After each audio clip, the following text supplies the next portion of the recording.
Assalamualaikum rakan-rakan trader sekalian. This is Apik Trader. Guys, hari ini adalah hari terakhir tahun 2025 dan esok kita akan masuk ke tahun baru 2026.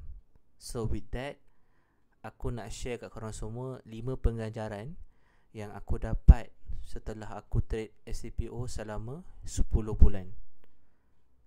10 bulan ke 9 bulan lah. 9 bulan kot 9 bulan. Sebab apa? Aku start trade pada bulan March. Okay, 10 bulan lah. Okay, 10 bulan betul, 10 bulan.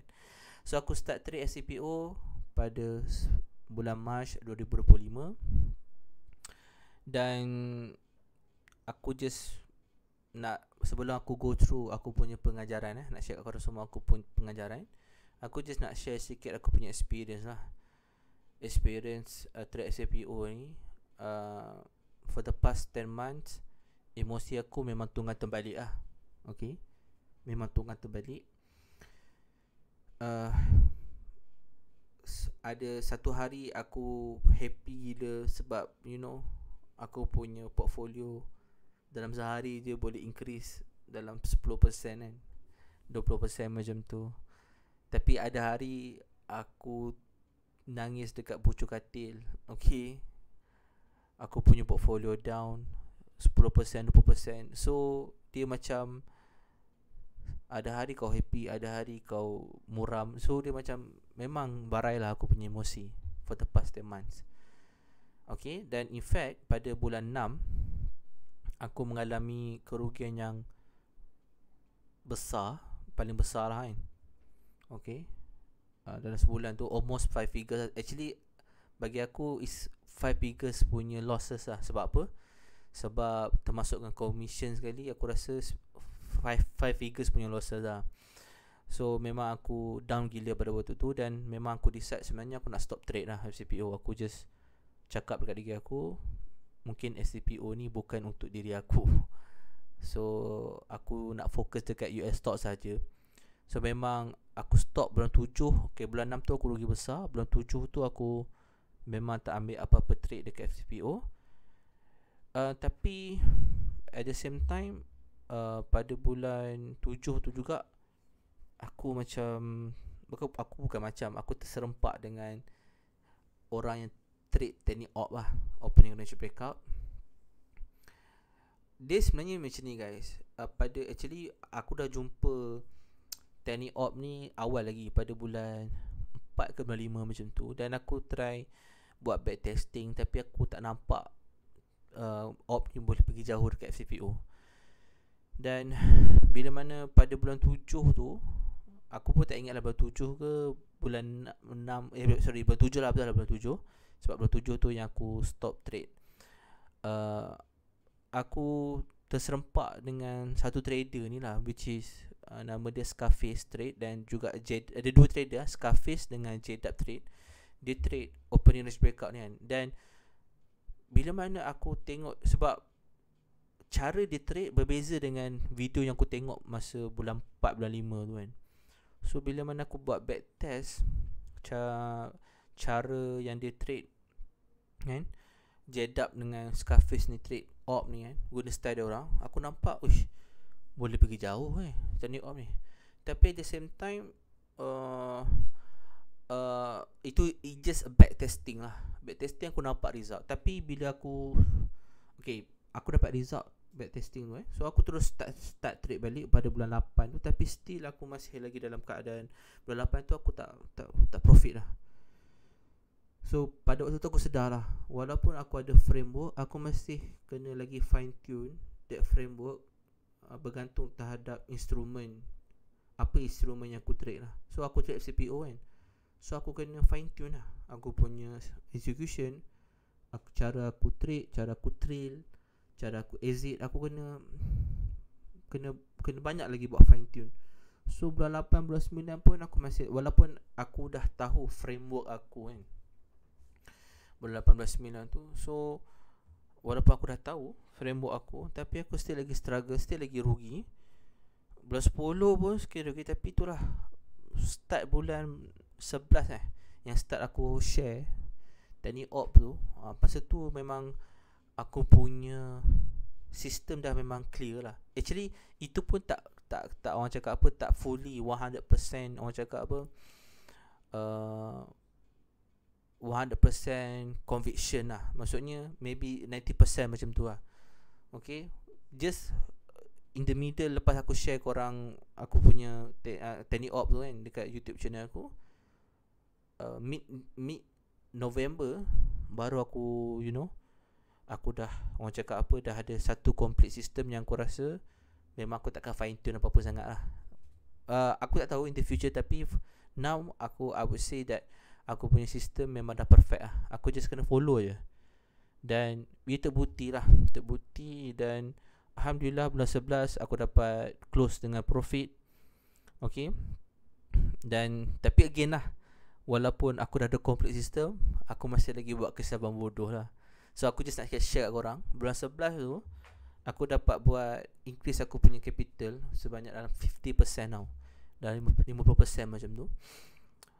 Dan korang bayangkan 50% punya profit tu lenyap dalam sehari je, bila mana aku masuk bulan Disember.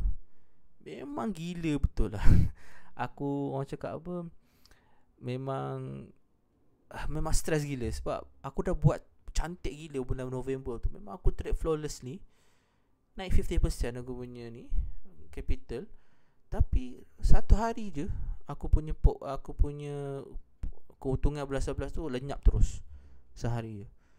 So bila aku rugi sebanyak tu dalam sehari, dan barulah aku fine tune lagi aku punya sistem, dan aku akan share korang semua apa yang aku buat. Dan alhamdulillah, walaupun bulan 11 tu, bulan ni first zaman yang aku rugi 50% capital aku back to, orang cakap apa, back to initial capital kan. Tapi for the past 3 months, you know what, for the past 3 months aku dah increase aku punya capital almost 150%. Okay, aku memang tak ada bukti sekarang kan, tak ada bukti, aku tak tunjuk aku punya apa-apa, tapi terpulang pada korang lah. Nak percaya ke tak nak percaya tu terpulang pada korang. Okay, aku just share je lah. So okay, itu aku punya sedikit experience. Dan aku tak tahu kenapa I feel very very excited lah untuk masuk tahun 2026 ni. Sebab apa? Aku rasa memang aku dah jumpa, memang aku memang dalam in the zone sekarang. Aku just kena keep on doing the same thing every single day. That's it. Kalau aku dapat buat benda sama setiap hari, tak kisah pasal rugi, pasal untung, buat setiap hari, aku yakin setiap bulan boleh profit lah, InsyaAllah. Okay, so aku akan share the first thing yang pengajaran yang aku belajar daripada FCPO. Yang pertama, rugi besar adalah satu kebodohan yang melampau. Wajib rugi kecil setiap hari.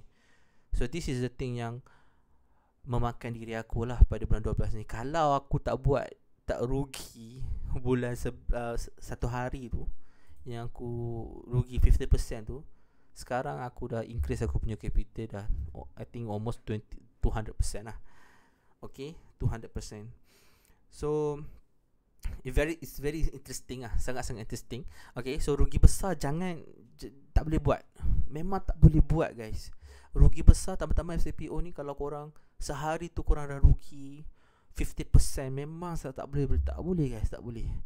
So rugi besar memang even kalau korang trade saham pun, korang tak boleh rugi besar. So rugi besar memang tak boleh buat. Memang dilarang gila. Memang ini adalah satu pengharaman. Rugi besar adalah satu pengharaman. Korang boleh rugi, tapi hanya rugi kecil. Okay, hanya rugi kecil guys. So in order for me untuk overcome this in order for me untuk tidak lagi buat kesilapan besar, iaitu rugi besar, apa yang aku buat adalah, satu, aku set stop loss siap-siap lah. Bila aku entry trade, aku punya maximum stop loss adalah 15 tick. Itu paling maksimum gila. Tapi jarang selalunya jarang trade aku stop loss wide macam tu. Selalunya stop loss aku 10, 9 that is usually aku punya stop loss lah.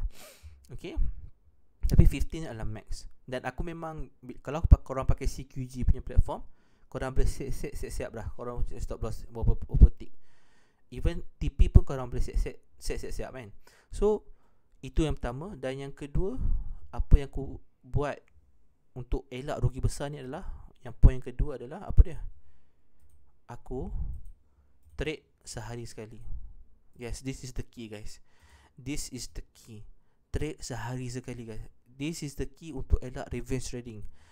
Sebab apa? Bila korang rugi kan, bila korang rugi sekali dan korang trade lagi dan korang rugi lagi, aku tak tahulah dengan mental orang macam mana, tapi mental aku tak boleh. Dan disebabkan inilah aku buat rugi besar pada 1 December tu. Aku keep trading kan. Tak silap aku bulan Disember, 1 December tu aku ambil berapa? 5 ke 6 trade lah. Memang sangat-sangat penting benda ni. Bagi aku kat FCPO, korang tak perlu nak trade setiap hari. Boleh trade setiap hari, tapi satu hari satu trade saja. Dan inilah kunci untuk elak revenge strength, kunci untuk elak revenge trading. Dan bila mana kita dapat elak revenge trading, kita juga akan dapat elak kerugian besar. Okay, so that is the second pengajaran. Okay, now the next one, apa dia? Aku hanya perlukan 5 minute op untuk buat profit konsisten dalam FCPO. So ini adalah diri aku lah. So kalau korang, aku tak kisah korang nak pakai teknik apa, Bollinger Band, RSI, kalau korang nak guna indikator lah, Elliott Wave, a week off, aku tak kisah. Tapi apa yang point yang aku nak cuba sampaikan kat sini adalah, korang kena cari satu sistem yang jelas, yang korang boleh execute setiap hari. Korang tak ada ragu-ragu, korang execute dan korang tak kisah trade ni rugi ke untung, tak kisah.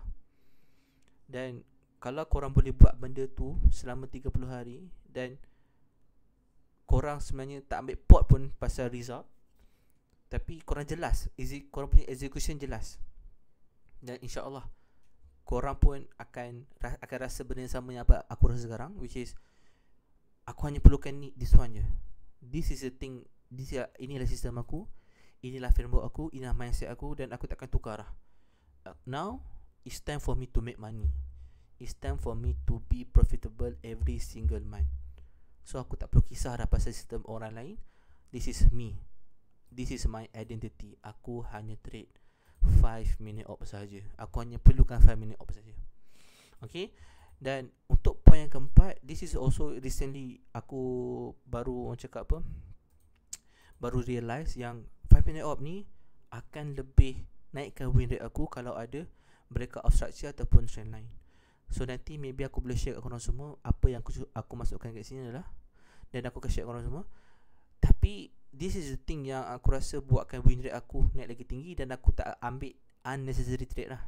Okay, nanti aku akan share kat korang semua lah example of this one. Tapi this is the thing yang aku baru recently realise. Bila aku tengok balik aku punya journal, aku review balik kerugian-kerugian yang aku buat, dan kalau aku tak ambil trade yang aku rugi tu, memang aku lebih profitable lah. So this is that's the thing yang aku implement, aku fine tune lah aku punya sistem, so that aku boleh dapat A+ lagi setup. Okay, 5 minute op ni dah A+ lah. Ni kalau tambah breakout structure ataupun trend ni dah double A+ lah. Okay, and last but not least, okay, trending guna 5 minute chart is better than aku lupa sekejap. Is better than is one minute. So sebelum ni, okay, aku ada cara trailing aku tersendirilah. So sebelum ni aku guna 1 minute chart. So tapi bila mana aku backtest lagi kan, aku check balik, guna 5 minute chart lagi better lah. So this is also satu benda yang aku rasa sangat-sangat penting untuk korang fine tune. Sebab apa? Kalau kita guna 1 minute chart, selalu kena libas, selalu sangat kena libas kalau try guna 1 minute chart kan. Then bila dia libas, dia terus ke bawah lagi kan, ataupun ke atas lagi kan. So aku buat fix yang bawa lepas ni, aku akan trailing guna 5 minute chart. Lagi simple, lagi solid. So this is the thing yang aku, ini pun recently juga, both of yang last 2 point ni baru bulan ni jugalah Aku orang cakap apa, aku fine tune kan aku punya sistem. So this is it, 5 pengajaran yang aku nak share korang semua. Dan actually yang paling penting adalah 2 benda ni lah kat atas ni. Kalau korang boleh elak benda ni, rugi besar. Korang elak revenge trading and trade sekali-sekali je, for sure kan, aku tak kisahlah korang guna sistem apa pun, korang akan dapat perubahan yang sangat-sangat besar lah, serius cakap. Okay, so now aku nak share korang semua point nombor 4 ni kan, berkenaan dengan breakout structure. So kalau korang tengok aku punya channel, aku ajar korang 5 minute chart, 5 minute op saja kan. Tapi kat sini kita nak combine 5 minute op dengan apa, breakout structure. So kita tengok trade yang aku ambil pada hari ni. Kenapa aku ambil trade hari ni? Okay, hari ni sebab apa? Sebab dia 5 minute op campur dengan breakout structure. So dekat sini bila aku tengok chart ni kan, chart ni, so aku kat sini aku nampak adalah kat mana dia punya area. Okay, bila kita bercerita dengan breakout structure ni, sebenarnya is a simple resistance and support je lah. So dekat sini apa yang aku nampak adalah kat sini adalah dia punya support yang kuat bagi aku. Bagi aku ni support yang kuat. Sebab apa? Dekat sini pun ada area yang demand, price push yang kat sini kan. Dan kat sini juga sebenarnya kita boleh lukis apa? Lukis trend line kat sini. Nampak? Sini trend line. Dan trend line. Kan aku cakap kat point aku cakap kan, trend line ataupun breakout structure kan. So kat sini maybe kita ambil trend line lagi cantik. So bila market open, dia dah break this trend line. So dekat sini aku dah dapat satu confirmation trend line, dia breakout trend line. Dan kalau dia breakout 5 minute op, itu bermaksud seller memang kuat lah. Simple as that guys. Simple as that. So bila aku buka dan aku mark aku punya 5 minute punya high and low. Okay, 5 minute high and low. So aku just tunggu je lah setup aku datang. So aku tunggu setup aku datang. So kat sini aku dah ada confluence. First confluence adalah the breakout trend line kan. Dan second aku akan tengok, still aku akan tengok dia punya, aku punya framework lah. Bila aku entry, aku kena make sure walaupun dia dah breakout trend line ni, aku tak terus entry kat sini. Aku still akan tunggu aku punya main framework, iaitu 5 minute op. Kalau 5 minute op tak breakout, aku still tak akan entry trade ni walaupun dia dah breakout trend line. Breakout trend line ni adalah second confirmation lah. Okay, second confirmation. So kat sini aku tunggu. Dan eventually boom, kat sini dia bukan kat sini lah, sorry. Bukan kat sini, which is dekat mana dia entry. Sekejap sabar. Aku entry kat sini, nampak? Bila dia breakout 5 minute low kat sini with fair value gap, ni bearish fair value gap, aku entry lah kat sini. Nampak tak? Dan stop loss aku letak dekat sini 7 tick saja. Nampak tak? Tapi untuk hari ni aku dia kat sini, bila aku tengok structure of this trade, aku bagi aku pendapat aku, structure of this price action, aku lebih prefer tak stop loss aku kat sini lah. Aku letak kat sini dulu. Sebab apa? Aku tak nak dia libas. So kat sini aku rasa lagi proper lah. So 12 tick. So aku rasa it's okay 12 tick. So aku just layan je lah. So bila aku dah entry, aku just tunggu dia buat apa. Dan kat sini dia buat pullback. Dan tengok kat sini, kalau aku stop loss aku dekat sini kan, maybe aku dah kena libas lah. So kat sini market aku just hold, aku bawa sampai ke petang. Dan bila mana dia breakdown kat sini, okay, dia breakdown kat sini, aku just kat sini aku tak naikkan stop loss aku lagi. Aku just steal je. Aku biarkan je stop loss aku. Aku tak naikkan stop loss aku lagi. So tapi bila mana dia dah kasih momentum, nampak kat sini kan, dia pull back, lepas tu dia jatuh balik kat sini, aku dah letak aku punya stop loss kat break even lah. Aku akan trail. Lepas ni aku terus akan trail. So that eventually bila mana, okay, kat sini aku punya TP actually around here lah. So sikit lagi nak hit TP sebenarnya. Tapi dekat sini kan, bila okay, ni 5 minute chart lah. Macam aku cakap tadi, point yang kelima, aku sekarang ni trailing guna 5 minute chart sebab dia lebih solid lah. So bila kat sini dia gagal, so dia kat sini is a very important area. Kalau dia gagal untuk break this area kan, then aku tak suka. Dia kalau aku yang best adalah bila mana seller terus break down this area, dan itu memang cun lah. Tapi eventually kat sini dia tak break down, dan aku dekat sini nampak bila mana dia ada rebound kat sini kan. Aku nampak kat sini dia ada rebound sedikit kat sini. Aku terus letakkan aku punya stop loss kat sini dalam 11 tick macam tu. So aku just trade lah, dan eventually dia terus naik dia terus hit aku punya ni, dan aku get out lah from the trade. Okay, simple as that guys, simple as that. Inilah yang aku masukkan. Korang kena gabungkan breakout structure ataupun breakout trendline dengan 5 minute op. Okay, cuba trade yang hari apa aku ambil itu Disember kan, 24 Disember 24 Disember. Aku tak ingat 24 Disember. Tak silap aku 24 Disember ni aku tak ambil. Okay, contoh kat sini. Ni 24 Disember kan. Ni 5 minute op. Kita lukis dia punya high and low. And then kat sini korang kena tanya diri korang, kat mana ada trend line ataupun ada tak break structure. So bila aku lukis aku punya area of support and support resistance, kat sini dia punya resistance. Okay, support, dan kat sini dia punya resistance. Aku tak nampak trend line. Okay, mungkin dekat sini. Okay, dekat sini dia dah breakout trend line sini. Tapi kat sini bagi aku tak valid, sebab yang breakout trend line kat sini adalah sesi malam. So aku tak ambil pot. So kat sini aku tak nampak apa-apa, walaupun kat sini ada setup. Ada setup kat sini. Walaupun kalau ada setup pun aku tak akan ambil sebab apa? Sebab trade ni dia tak break structure. Okay, dia tak break structure.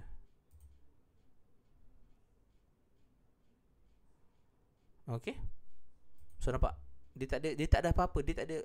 So dekat sini orang cakap apa, bila kita tambah break structure dengan trend line kan, kau tambahkan, kau increasekan korang punya probability lah. Okay, that's it.